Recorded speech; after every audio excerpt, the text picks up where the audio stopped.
Welcome to WDW Escape, brought to you by WDW Magazine.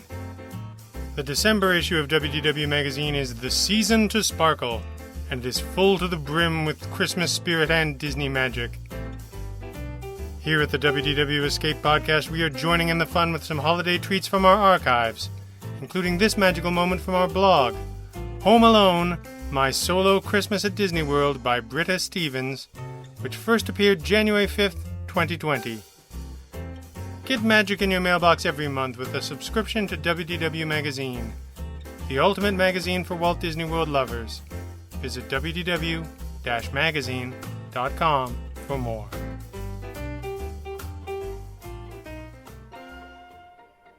Here's what happened when I indulged in a solo Christmas at Disney World. Sharing Disney World with loved ones only adds to the magic. But what happens when you love Disney and have nobody to share the experience with? Who can jet to the parks on a moment's notice on Christmas Eve, that is. You book a solo trip, of course! There's nothing more magical than Walt Disney World during the holidays. Just when you think it can't get any more incredible, the sun sets over the Seven Seas Lagoon, Elsa lights up Cinderella Castle, the cookie stroll in Epcot leaves little room for dinner, and you feast your eyes upon a winter show projected on the Tree of Life in Animal Kingdom. Christmas Eve at Epcot. My first stop on any Disney trip would have me Tigger bouncing down Main Street, USA on my way to Cinderella Castle. But my most recent trip convinced me that my first stop should be the most holiday-centric of the parks, Festival of the Holidays in the World Showcase. It started out like most Disney excursions with, "Oh, this isn't so bad, I have the park all to myself," to "Where are my elbows? I just saw them!" But even as the crowds grew in number, I found that everyone was still in the most joyous of spirits. As a solo excursion, I found it easier to go where my eyes took me, rather than attempting to follow the crowds. I started off with a stroll through Japan to hear the delightful New Year's Daruma storyteller, was captivated in Italy by La Befana, Lady Santa, and totally enthralled by possibly the most fun musical performances in all of Epcot, Joyful, which celebrates Christmas and Kwanzaa at the front of World Showcase. I found that while the lines were long for rides, the cookie stroll, an activity you can complete at your own pace, a little snack between lunch and a late dinner reservation, was the perfect way to enjoy my trip and was energized by the enthusiasm of the cast members with each stamp I accrued. Christmas Day Park Hopping. The Magic Kingdom opened at 6 a.m. on Christmas Day, 5 a.m. to resort guests, and there is nothing, and I do mean absolutely nothing, I recommend more on a Christmas trip than to take advantage of the twilight hours at the busiest park in Walt Disney World during the busiest time, nay, day of the year. As a solo guest, I wasn't patiently waiting for partners and kiddos to rouse from the hustle and bustle of the day before. I leaped out of bed and made my way to the Resort Transportation Center. From 6 a.m., when the park officially opens to all guests, until about 10:30-ish, the park was a cornucopia of Christmas magic.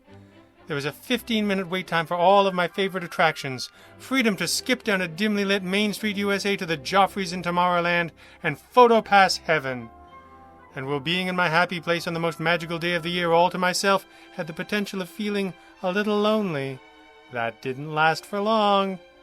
While everyone was rousing and getting ready to spend the rest of their trip hoping to close out their favorite park, I was taking advantage of the emptiness, and by 10:30 a.m., only a few short hours into total Disney holiday nirvana, 30,000 of my best Disney pals came barreling through the entrance to enter the world of tomorrow, which meant one thing: resort pool time!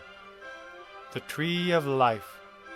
As if one of my all-time favorite icons on all of Disney property couldn't get any more stunning, the transformation the Tree of Life undergoes with the gorgeous wintry scene is incomparable to any Christmas tree you can view on WDW property. While I solely went to Animal Kingdom for the aforementioned viewing, I was lucky enough to come across the adorable Merry Menagerie puppets that are brand new to the park this last holiday season. I even got to snuggle a polar bear. I'd discovered a gem during the busiest of times. The guests were piling in left and right. Most park goers were more interested in Magic Kingdom, but Animal Kingdom seemed to be the place to be if you were a party of one. Hollywood Studios, outside of the new Galaxy's Edge, seemed the same. By choosing to make the centerpiece of the parks, Magic Kingdom, a strictly morning activity, I was able to experience a lull in attendance at the other parks. I not only easily snagged a fast pass for Kilimanjaro Safari, but was able to hitch a ride on a safari ahead of larger parties in front of me. Christmas Disney magic! Ending in the most magical of ways.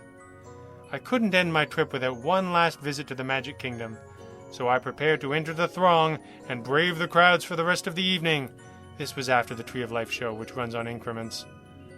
I've since racked my brain, but just can't think of anything more ignited with holiday spirit than viewing the castle all decked out in her holiday finest. Main Street, USA was buzzin', the Haunted Mansion was hoppin', and there wasn't a square inch of space between Splash Mountain and Liberty Tree Tavern to stand.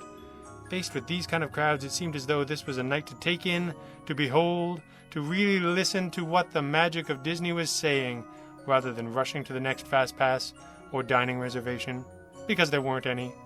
And what it was saying was very simple. Enjoy this. Welcome home.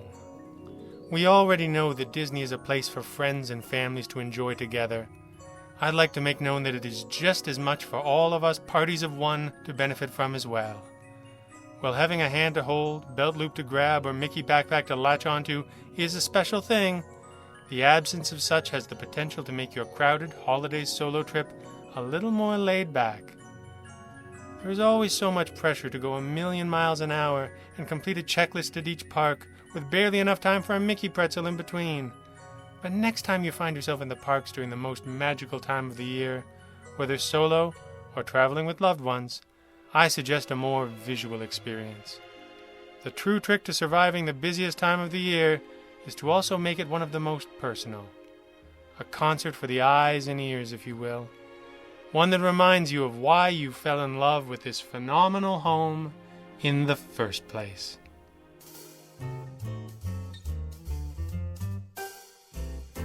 You have been listening to WDW Escape, brought to you by WDW Magazine. When you need more Walt Disney World in your life, WDW Magazine has you covered. Beautiful photography, entertaining articles, and stunning keepsake issues you will enjoy time and time again. Subscribe to WDW Magazine and escape with us every day. Use the code PODCAST at checkout and save $10 on an annual digital subscription to WDW Magazine. Visit wdw-magazine.com.